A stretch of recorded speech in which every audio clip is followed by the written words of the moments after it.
¿Cómo están, queridos adultos mayores? Esperando se encuentren ustedes bien, así como sus familias. Les doy la bienvenida a un programa más de Cama en Casa. Soy la profesora Raquel Nievo Vázquez, a cargo del taller de arte literario.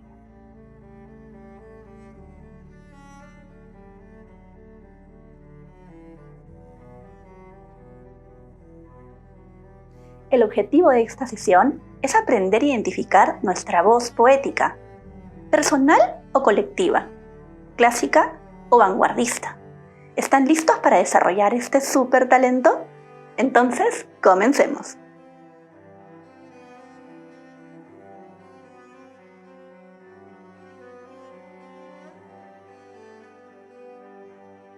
En nuestra sesión de hoy vamos a tener como principal objetivo encontrar nuestra voz poética. Y para eso hemos sintetizado la presentación de 4 categorías distintas, separadas en 2 grupos. La voz clásica o vanguardista y la voz personal o colectiva. Es una primera estructura, una primera base que nos va a ayudar a encontrar qué estilo se alinea mejor a nosotros y a lo que queremos transmitir. Profundicemos un poco en estos conceptos. ¿Qué es lo clásico frente a lo vanguardista? No es otra cosa que la tradición versus la novedad. Preferimos poemas medievales o románticos, del periodo romántico o neoclásicos. Preferimos la poesía tal y como se entendió hasta fines del siglo XIX o de manera posterior, claro, mediante el simbolismo, diversos movimientos posteriores, el modernismo, también muy preocupado por la forma. ¿No es cierto? Que ya se trata, claro, de movimientos del siglo XX, pero que tienen una afinidad y una búsqueda tradicional, ¿no? Más cercana a lo que mencionábamos en nuestra sesión anterior, que tenía que ver con la lírica. Ya veremos poco a poco que la poesía, tal y como la vemos hoy, se ha alejado bastante de lo que alguna vez se entendió como lírica. Entonces nosotros podemos tener una sensibilidad, una manera de sentir, un gusto hacia la poesía que se afine más a autores, sean latinoamericanos o iberoamericanos o de cualquier parte del mundo, que tenían una mentalidad adecuada a la producción de cierto tipo de poesía más tradicional, aceptada por la academia, más convencional en lo que entonces se entendía, o podemos tener una voz vanguardista, que en esa medida también va a ser más individual. La tradición, por un lado, va a tener como fuente, va a haber de la fuente, como también fue mencionado en la sesión anterior, de la oralidad. Los primeros poemas eran canciones. Entonces, va a tener como las lecturas que vayamos consumiendo en este camino van a encontrarse en algún punto con la oralidad. Por ejemplo, los poemas épicos, como la Ilíada y la Odisea de Homero, o el canto del Miocid medieval, que nos cuenta acerca de las cruzadas de reyesuelos o caballeros andantes que se enfrentaban contra árabes y pueblos diversos que pensaban los cristianos habían invadido sus tierras.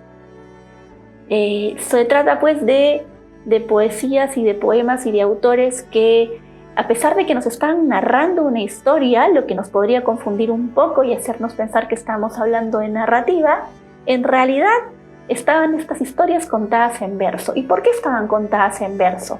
Porque la lírica y la canción original propia de la oralidad en la tradición poética, en la mirada tradicional, siempre se hacía en verso, siempre era algo que provenía del mito, ¿sí? De la leyenda de un héroe legendario. Llámese Ulises, para el caso de la Odisea de Homero, o el Miocid, Rodrigo Díaz de Vivar, el héroe de esta historia, o el héroe del Cantar de los Nibelungos, por dar algunos nombres.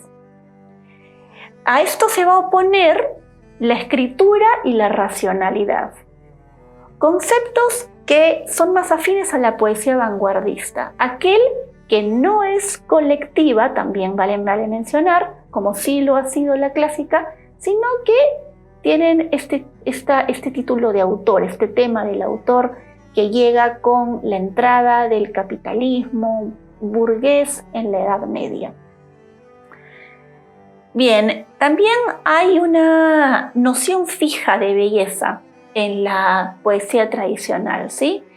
Y con esto quiero decir que el objetivo de, por ejemplo, el mundo grecolatino, ¿no? Si uno ve estas esculturas que algunos tenemos en nuestra imaginación porque las hemos captado a través de fotografías en nuestros libros, durante la escuela o la universidad, vamos a ver que son como de mármol, totalmente perfectas, estas Venus, digamos así, estas figuras humanas desnudas, simétricas, ¿no? Y con un concepto de belleza tal, y vemos que de alguna manera son todas estas estatuillas muy parecidas. ¿Por qué? ¿Porque acaso los artistas de aquella época carecían de originalidad? No, no se trata de eso. No se trata de eso. Se trata de que la noción de belleza en aquel entonces y por mucho tiempo fue emular, es decir, imitar autores anteriores. Por eso nos parece ver un poco que estas figuras tan perfectas, ¿no?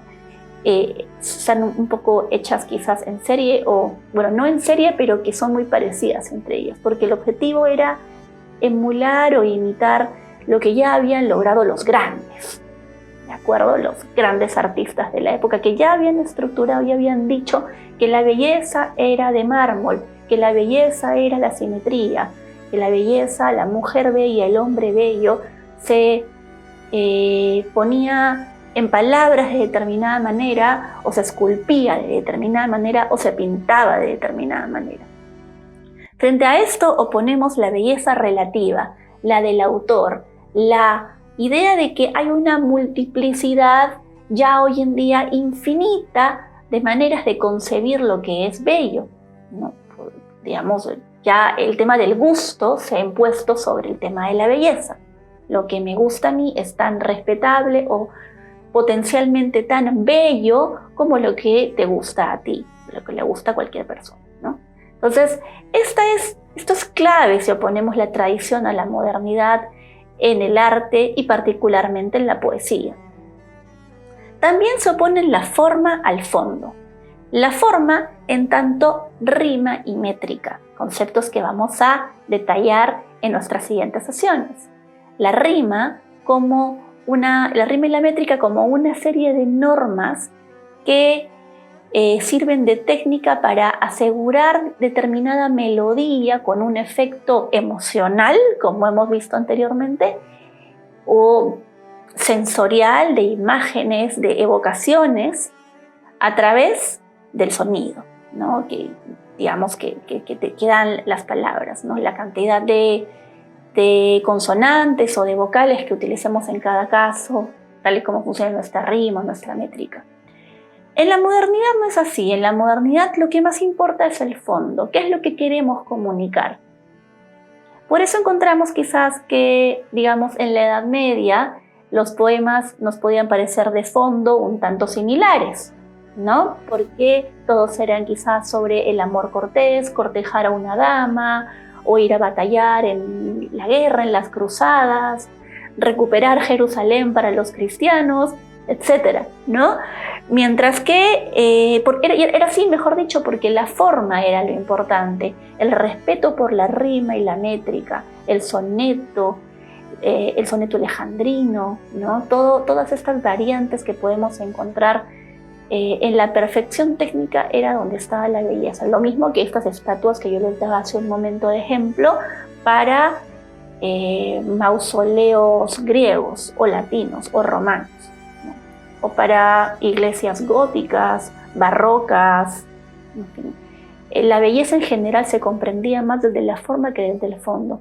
Ahora es al revés. Ahora el concepto, lo que transmites como idea es lo que más cuenta. Por eso yo puedo, digamos, tomar un inodoro de Duchamp, un artista experimental, dadaísta, un concepto que mencionábamos también en una sesión previa, y sacarlo de su lugar, que es el baño, ¿no? Y poner ese inodoro en una sala de museo y decir que eso es arte, ¿no? Podemos estar a favor o en contra, pero estas son dos miradas que se contraponen y que cuando hacemos poesía quedan muy en evidencia. Frente a ello también tenemos otra elección que hacer. ¿Arte personal o colectivo? Y aquí tenemos también variables, ¿eh? ¿Intimista o comprometida? Intimista, bueno, ¿a qué le sonará? A íntimo, ¿no es cierto? A lo que va desde dentro, a mirarse uno desde dentro, a quedarse en la propia experiencia, en lo que a mí me sucede y esperar que eso de alguna forma se convierta en algo universal. Mientras que la poesía comprometida, muy también de moda, no solo de moda, sino como movimiento durante la Guerra Fría, es decir, este largo conflicto entre el horizonte capitalista frente al horizonte comunista, puso en evidencia una poesía política, cargada de compromiso social, lo que se llamaba compromiso social, al punto tal que las personas más afines a esta mirada entendían desde su punto de vista que el arte solo vale si es que tiene compromiso político y si es que el artista tiene una sensibilidad social desarrollada y se preocupa pues por la justicia social y las causas de los menos afortunados. Como por ejemplo César Vallejo, ¿no? Que lo leíamos antes, en un poema intimista, pero que también tiene otra faceta política. O Pablo Neruda también la tuvo, ¿no? Por otra parte, tenemos aquí una poesía que puede estar basada en personas de nuestro entorno, a las que tratamos de ver a gran profundidad y desde nuestro lente sensible. Yo te miraba con toda la luz y la oscuridad que poseo, se me ocurre ese verso ahora, de un poeta muy querido. O bien puede estar basada en ideas y lugares, en el caso de que se trate de poesía colectiva. ¿Qué ideas y qué lugares? Paisajes, la naturaleza, paisajes bucólicos, como también de hecho se conectan pues con la tradición, la poesía romana, y en algún punto la medieval está cargada de paisajes bucólicos, es decir, campestres, alejados de la contaminación de la ciudad, o en ideas, ¿no? Simplemente conceptos que pueden ser políticos o que pueden de todos modos trascender las emociones humanas. Entonces, nosotros tenemos que encontrar en este sentido nuestra propia voz. Va a ser clásica, vamos a mirar hacia la sensibilidad que tuvo la poesía, que presentó la poesía hasta el siglo XIX, siglo XX, guardando las formas, alimentándose de la mitología y de la tradición oral, o preferimos una versión individual que rompa con el pasado y desarrollar nosotros nuestro propio sentido de la belleza, plasmar nuestra propia filosofía de vida. Y desde el otro punto de vista tenemos la voz que puede ser personal, ¿no? O que puede ser colectiva, que puede irse a lo íntimo o que puede tener un compromiso político y pretender conectar con ciertas poblaciones en situación vulnerable. que puede estar basada en personas de nuestro entorno inmediato, como puede estar basada en ideas y lugares. Para terminar, quisiera leerles algunos ejemplos de poemas de uno y otro lado. Por ejemplo, vamos a leer un poema sin nombre de Alejandra Pizarnik, autora emblemática del intimismo y rompedora, por así decirlo, de las normas de la rima y la métrica, una auténtica parricida, es decir, que mata al padre en la poesía, a la tradición, para crear su propia voz. Siempre sucedió eso, dicho sea de paso, siempre hubo esa tensión entre la tradición y la vanguardia, hasta que la vanguardia, las más veces, se convierte en la tradición y viene una nueva novedad y se la tira abajo.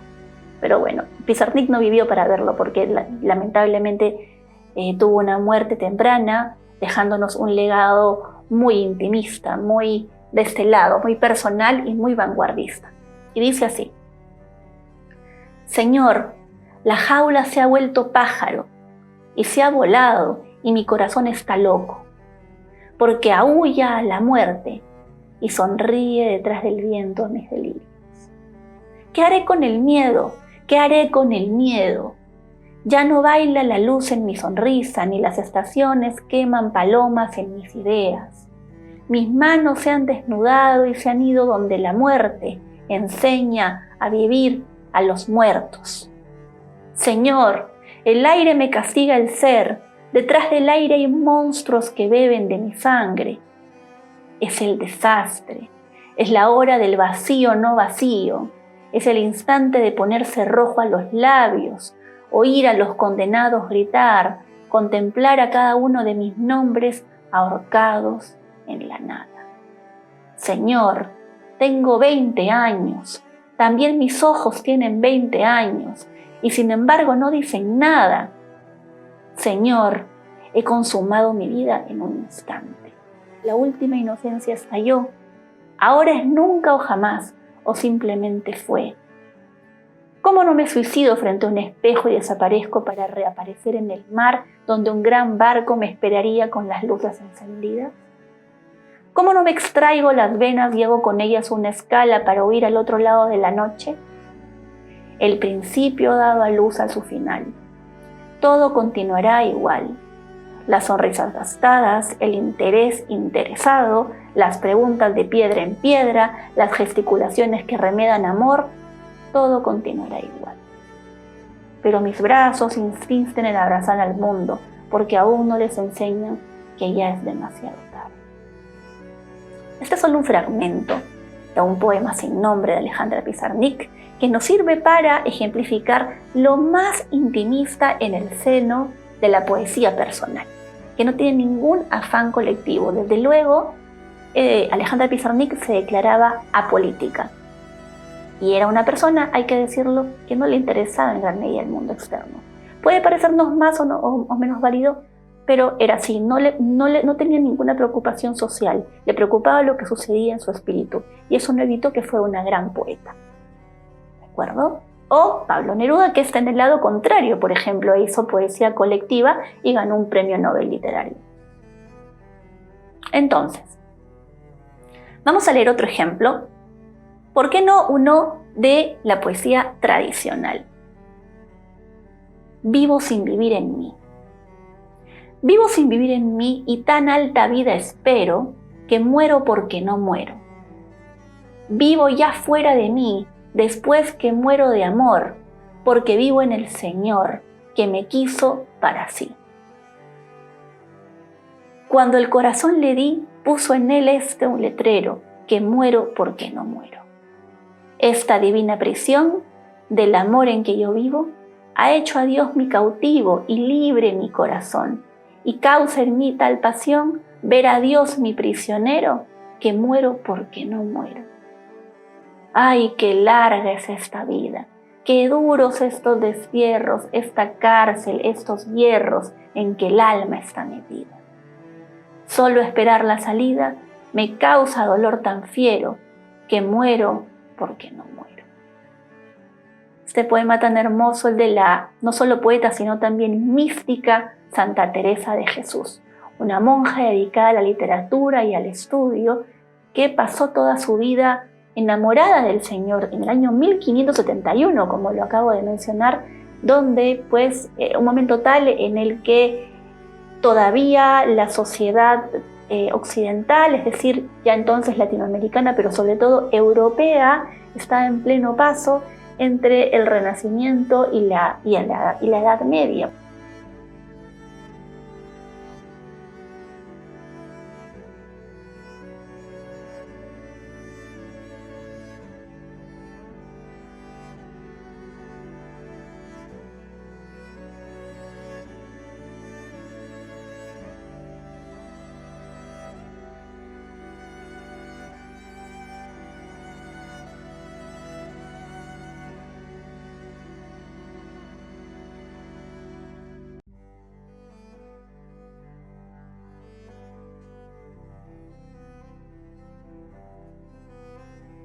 Vamos a las conclusiones. Dijimos que con el objetivo de encontrar nuestra propia voz poética, vamos a dar algunos pasos para empezar. Identificar si somos más de tipo clásico o de tipo vanguardista. Es decir, si admiramos y tenemos una sensibilidad más conectada con la tradición, con una poesía basada en las figuras religiosas o mitológicas, ¿no? Que bebía de fuentes orales, que por lo tanto puede contarnos incluso una historia en verso. Si nos interesaban pues los motivos más de tipo espiritual, si había una noción fija de belleza, ¿no? De acuerdo a los clásicos, y si nos interesaba más la forma, ¿no? En contraposición a la vanguardia, desde la cual el eje es el autor y por lo tanto la escritura que tiene esa firma de un autor, si se trataba pues de una mirada racional que iba a evitar por lo tanto usar métrica, usar rima, servirse más como de la mente del individuo en lugar de la cultura popular en la que la voz poética tiene lugar. Sí, por lo tanto la noción de belleza que nosotros íbamos a impregnar sería original, nueva, basada en el gusto, ¿no? Entendiendo eso como que mi gusto es tan igual y puede potencialmente producir tanta belleza como aquel de los demás, y por lo tanto también nos iba a importar más el fondo, ¿no? Más que la forma en que escribiéramos, sino el fondo en tanto mensaje que estamos transmitiendo. Con respecto de lo personal versus lo colectivo, opusimos la poesía intimista a través de un poema de Alejandra Pizarnik a la voz comprometida. ¿Comprometida en qué sentido? Políticamente con determinada causa, en cuyo caso dimos como ejemplo a Pablo Neruda, Premio Nobel de Literatura, ¿no? Dijimos además que la voz personal se basaba en la conexión con las personas del entorno cercano, en oposición a la conexión con las ideas y los lugares emblemáticos de la comunidad, ¿no? No solo de nuestra vida, sino de la comunidad. Puede ser de nuestra infancia, en cuyo caso vemos un cruce con lo intimista, ¿no? Pero que al mismo tiempo sabemos que conectan pues con el recuerdo que tienen o la conexión emocional que tiene nuestra comunidad con un lugar determinado. Tantos ejemplos que podríamos dar, desde la narrativa Los ríos profundos, de José María Arguedas, o en fin, muchísimos casos en los que encontramos cruces de un lado al otro, pero digamos que este sistema nos va a ayudar para empezar.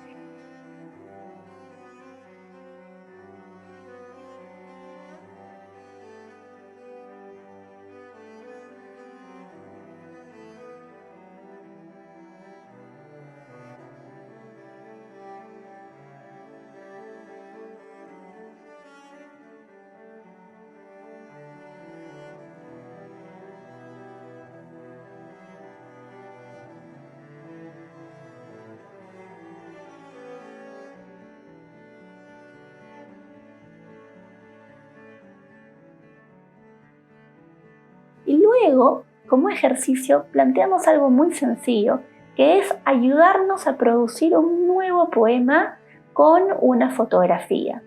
Puede ser un retrato, como puede ser un paisaje o un objeto en última instancia, pero que nos sirva pues para luego de identificar nuestra voz poética. Y después de estas conclusiones, damos por terminada una sesión más del taller de arte literario, donde usted ha desarrollado otro súper talento. ¡Felicitaciones! Los esperamos en la próxima sesión de Kame en Casa. Sigamos cuidándonos.